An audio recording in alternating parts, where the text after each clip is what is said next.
FACEIT Steam login errors usually come from Steam authentication failure, browser cookie issues, server sync problems, VPN or network conflicts, account linking issues. Step-by-step fix.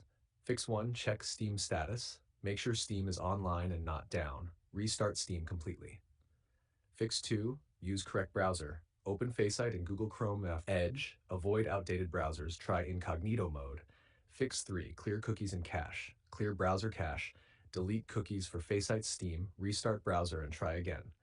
Fix 4, log into Steam first. Open Steam, app or web, log in manually, then click Login with Steam on FACEIT. Fix 5, disable VPN proxy. Turn off VPN. Disable proxy settings. Retry login. Fix 6, relink Steam account.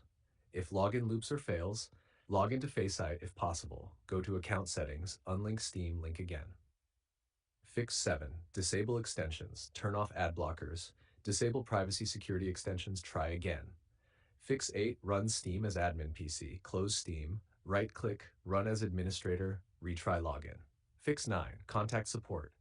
If nothing works, submit ticket to FACEIT, mention Steam ID, error message, screenshot. Common errors you might see: login failed, authentication error, Steam account already linked, infinite redirect loop. Hat pro tip: best quick combo fix. Clear cookies plus disable VPN, login Steam first. SEO title